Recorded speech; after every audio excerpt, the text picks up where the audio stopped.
अपना अपना स्थान ग्रहण करें, क्योंकि कार्यक्रम के मुख्य अतिथि मध्य प्रदेश के यशस्वी मुख्यमंत्री डॉक्टर मोहन यादव जी और उनके अन्य विशिष्ट अतिथि मंच की ओर प्रस्थान कर ही रहे हैं। हम सभी के बीच हमारे माननीय मुख्यमंत्री जी बस उपस्थित होने ही वाले हैं। वो स्टॉल्स का भ्रमण कर रहे हैं, उनका निरीक्षण कर रहे हैं।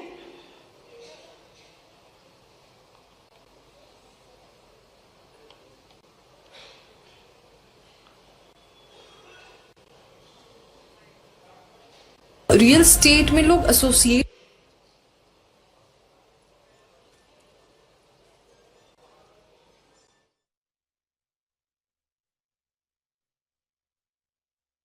ठाकरे कन्वेंशन सेंटर से ये सीधी तस्वीर आप देख रहे हैं, जहां पर सीएम डॉक्टर मोहन यादव कार्यक्रम में शामिल होने के लिए पहुंचे हैं और रिबन काटकर देखिए कार्यक्रम की शुरुआत की गई है। ये खास कार्यक्रम कुशाभाऊ ठाकरे कन्वेंशन सेंटर में आयोजित हो रहा है, जहां पे 19वां डॉक्टर विष्णु श्रीधर वाकणकर राष्ट्रीय पुरस्कार से सम्मानित किया जाएगा। प्रसिद्ध पुरातत्वविद पद्मश्री डॉक्टर यशोधर मठपाल को सम्मानित किया जाएगा। कुशाभाऊ ठाकरे कन्वेंशन सेंटर में यह खास कार्यक्रम रखा गया है और कल से 3 दिवसीय राष्ट्रीय संगोष्ठी भी देश भर में होने वाली है और देश भर से प्रख्यात विद्वान, वरिष्ठ प्रशासक, शिक्षाविद, शोधकर्ता और विरासत क्षेत्र के विशेषज्ञ इसमें सहभागिता करेंगे। डॉक्टर मठपाल को पुरातत्व एवं शैल चित्र अध्ययन के क्षेत्र में उल्लेखनीय योगदान के लिए सम्मानित भी किया जाएगा। और ये सीधी तस्वीर राजधानी भोपाल से आप देख रहे हैं, जहां पर कुशाभाऊ ठाकरे कन्वेंशन सेंटर में कार्यक्रम का आयोजन हो रहा है और मुख्यमंत्री डॉक्टर मोहन यादव कार्यक्रम में शामिल होने के लिए पहुंच चुके हैं। राष्ट्रीय पुरस्कार समारोह, इसमें सीएम डॉक्टर मोहन यादव पहुंचे हैं। 19वां डॉक्टर विष्णु श्रीधर वाकणकर राष्ट्रीय पुरस्कार और प्रसिद्ध पुरातत्वविद पद्मश्री डॉक्टर यशोधर मठपाल को इसमें सम्मानित किया जाएगा। कुशाभाऊ ठाकरे कन्वेंशन सेंटर में एक खास कार्यक्रम आयोजित किया जा रहा है, जहां पे रिबन काटकर सीएम डॉक्टर मोहन यादव ने शुभारंभ किया है।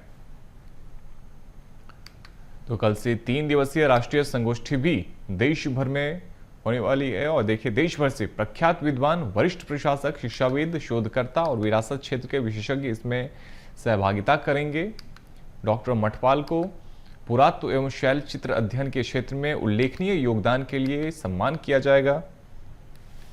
और ये सीधी तस्वीर राजधानी भोपाल से आप देख रहे हैं, कुशाभाऊ ठाकरे कन्वेंशन सेंटर में कार्यक्रम का आयोजन, जहां पर मुख्यमंत्री डॉक्टर मोहन यादव कार्यक्रम में शामिल होने के लिए पहुंचे हैं और बेहद ही खास ये कार्यक्रम है। और रिबन काटकर कार्यक्रम की शुरुआत सीएम डॉक्टर मोहन यादव ने की है और अब से कुछ ही क्षणों में सीएम डॉक्टर मोहन यादव मंच पर जाएंगे और कार्यक्रम में शामिल होंगे। ये सीधी तस्वीर राजधानी भोपाल के कुशाभाऊ ठाकरे कन्वेंशन सेंटर से आप देख रहे हैं। इसमें बोलना भी बड़े कठिनाई जाती है, लेकिन आज का कार्यक्रम ऐसा है कि वाकणकर जी से मेरा भी संबंध आया है और वाकणकर जी का कितने प्रकार से स्मरण करो, क्या एक व्यक्ति में कितनी प्रतिभा हो सकती है। और वाकणकर जी के उस सुदीर्घ अपने स्वर्णिम जीवन काल के अलग अलग मुकाम, अलग अलग पड़ाव, वो जो जुगलबंदी के माध्यम से उज्जैन की गाथा गाते गाते जो कल्पना की गई है, सितार वादन संगीत का उनका अपना बहुत अच्छा अनुभव, संगीत के जानकार और कितने अलग अलग प्रकार के लोगों को उनके साथ जोड़कर उनके जीवन की दिशा बदल दी वाकणकर जी ने। मूर्ति कला, चित्रकला, पुरातत्व और संस्कृत, डोंगला, मूलतः वो उज्जैन के जंतर मंतर में पंडित पुरुषोत्तम जोशी जी के साथ जाकर के उनके संस्कृत सीखने का उनने अपना एक क्रम चालू किया।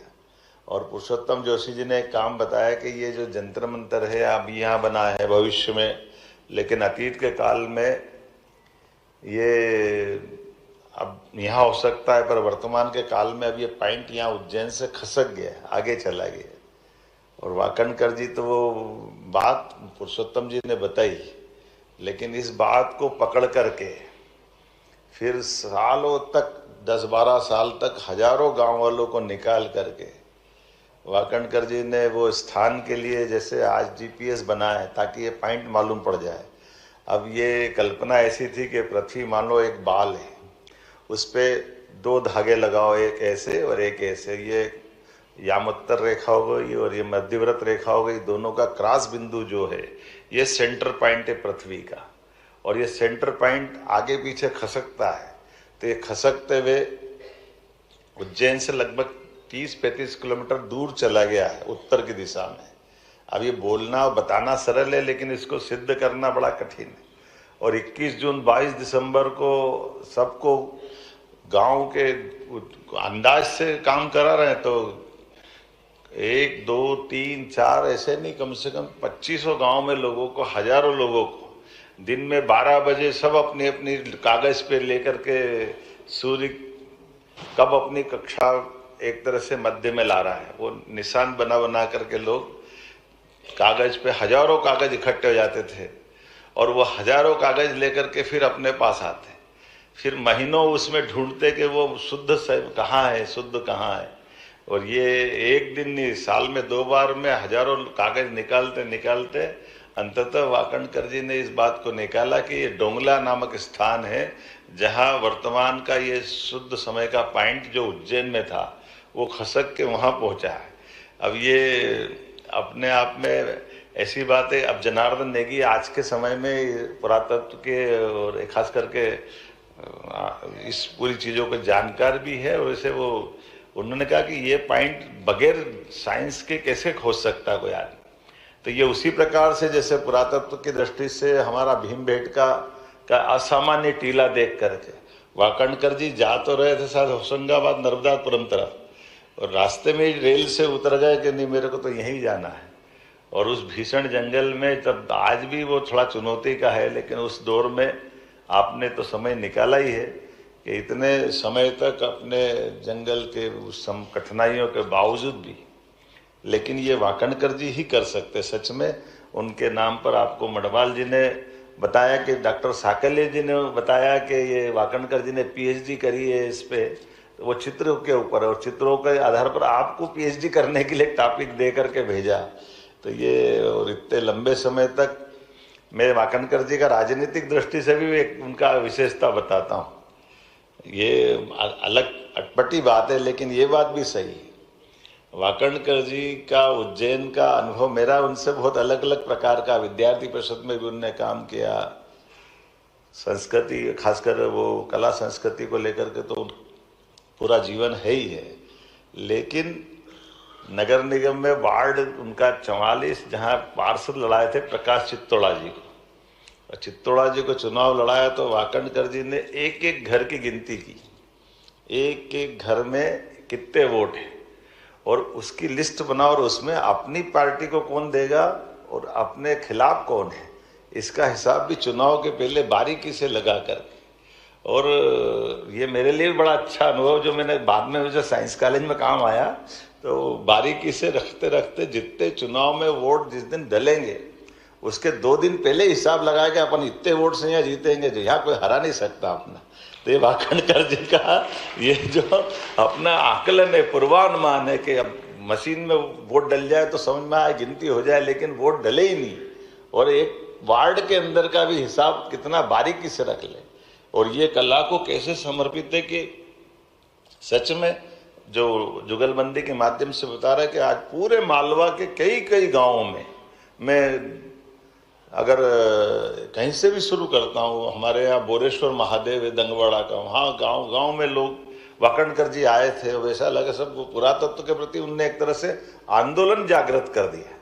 कहाँ कहाँ कैसे कैसे जहाँ मिल जाए, और कितने बड़ा पत्थर हो उठा के लाने की कोई गुंजाइश नहीं, तो अपने कंधे पे रख के चले आ रहे हैं। और घर तो ऐसा कर लिया था जगह जगह, वास्तव में वो हीरे मोती से बढ़कर समझते थे वो सारी चीज़ों को अपने पास के संकलन में। आज कई प्रकार से, जैसे उदयन की कथा बताने की उन्होंने बात कही, वो उदयन का चाणक्य खासकर प्रद्योत का काल, जब वो जेल तोड़ करके गए थे, उस काल से लगा करके विक्रमादित्य का, भोज का, हर काल के मामले में वाकणकर जी ने इतिहास में भी उतने आनंद के साथ अपने से बात करते करते भी जब सुनाते तो ऐसा लगता वो काल जीवंत तो हो गया। राजा भोज के काल की उनकी अपनी युद्ध कला के दरमियान की सारी गाथाएं, तमाम प्रकार की बातें, सच में आज का ये दिन अद्भुत है जब 30,000 साल पुराने और यूँ तो लाखों साल पुराने ऐसे उत्खनन के इस बड़े क्षेत्र में उन्होंने जो काम करके दिखाया। वाकणकर जी ने महेश्वर, मंदसौर, नावदातोली, इंद्रगढ़, मनोटी, आवरा, कायथा, आजादनगर, इंदौर, दंगवाड़ा, रुनीजा ऐसे कई जगह उत्खनन और अध्ययन का कार्य किया है। खास करके सरस्वती की नदी कोई मिथक नहीं है, एक वास्तविक नदी है जिससे राजस्थान, हरियाणा, गुजरात के क्षेत्रों का संरक्षण करते हुए जो आज की घग्गर और हकरा नदी प्रणाली ही प्राचीन सरस्वती का अवशेष मानी जाती।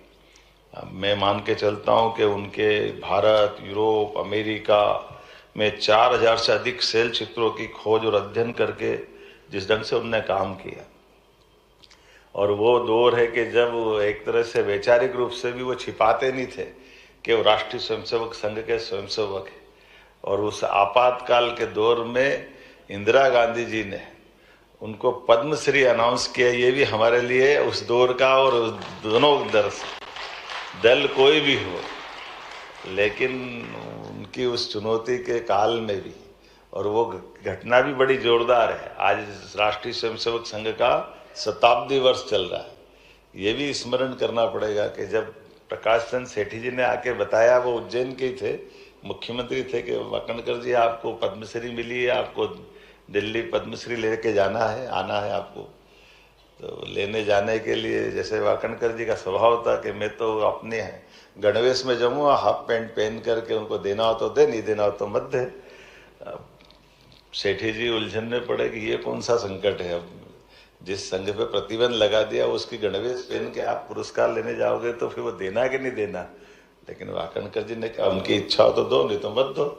बड़ी मुश्किल से वाकणकर जी इस बात के लिए सेठी जी ने उनको तैयार किया कि एक काम करो, संघ की टोपी लगा लो, बाकी का तो आप शुभ्र वेश पहन लो तो चलेगा, आप अपना, लेकिन टोपी चल जाएगी।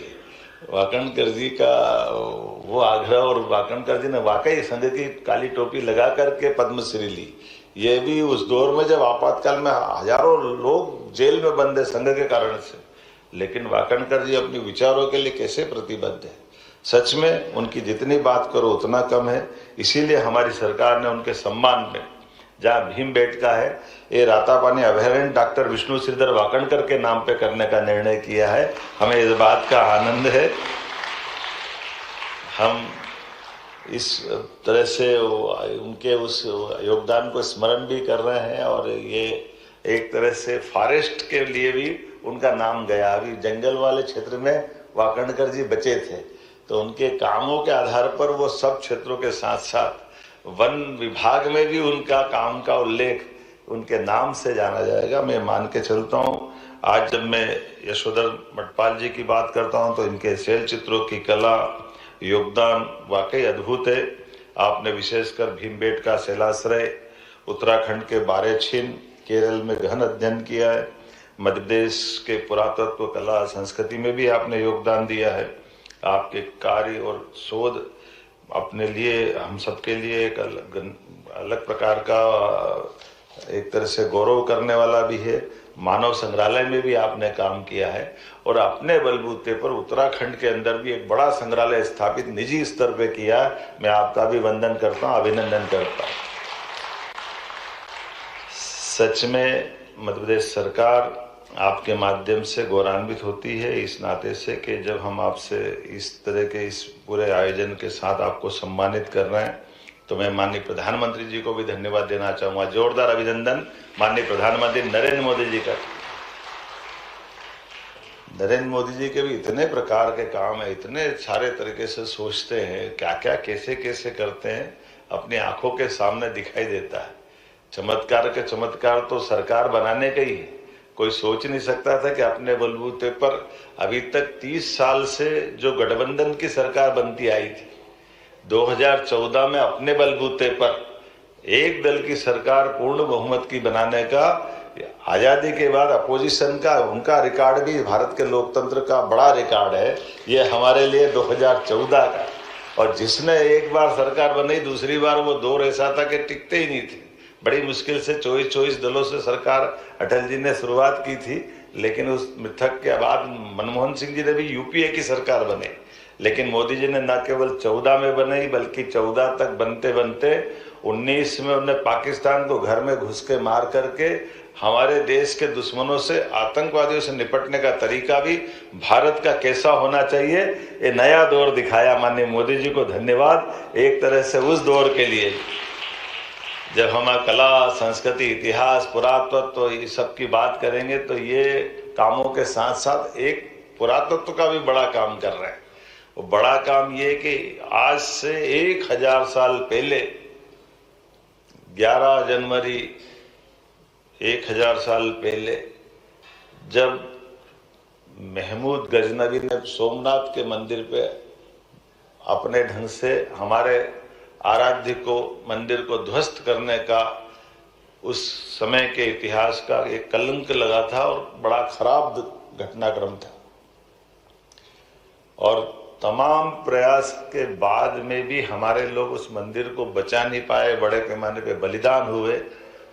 लेकिन हम सबके लिए सौभाग्य की बात है कि वो 1000 साल पुराना घटनाक्रम जब हमारी संस्कृति को मिटाने वाले कहाँ से आए, और आनंद इस बात का कि वही हमारा द्वारका का और वही हमारा सोमनाथ का समुद्र किनारे का अद्भुत स्थान और सोमनाथ का मंदिर आज आकाश से बातें करते हुए वही विद्यमान है। जोरदार अभिनंदन करें माननीय सरदार वल्लभ भाई पटेल के माध्यम से देश ने आजादी का सूरज देखा और हमने अपने सोमनाथ को भगवान के रूप में वहां पा करके उस 1000 साल के बाद भी, जो इकबाल ने कहा है कि कुछ बात है कि हस्ती मिटती नहीं हमारी, यूनान, मिस्र, रोम मिट गए, दोबारा नहीं बन पाए, लेकिन भारत में वो दोबारा बन के खड़ा हुआ है। मिटाने वाले मिट रहे हैं लेकिन हम अपनी जगह खड़े हैं। इसलिए 1000 साल का वो संघर्ष पुनः गौरवान्वित कर रहा है। और न केवल सोमनाथ में, वो अयोध्या में भी भगवान राम को मुस्कुरा करके देखते हुए हमारा गौरव का और गर्व का मौका दे रहे हैं। और न केवल वहाँ, हम तो आनंद में है जब बाबा महाकाल के महालोक का भी आनंद आ रहा है, जो परवर्ती काल में 300 साल बाद इल्तुतमिश के समय ध्वस्त हुआ था। वो मंदिर भी पुनः बना हुआ है, बल्कि भगवान का परिवार महालोक के माध्यम से भगवान कृष्ण के समान भगवान महादेव की भी गाथाएं गा रहा है। इसी के साथ बनारस का आनंद भी आ रहा है। तो माननीय मोदी जी ने कल से शुरुआत करने का निर्णय किया है कि वो 1000 साल के संघर्ष के बाद में भी सोमनाथ हमारे 12 ज्योतिर्लिंग में सर्वाधिक आराध्य है, इसलिए राष्ट्रीय स्तर पर उसका उत्सव मनाने का निर्णय किया।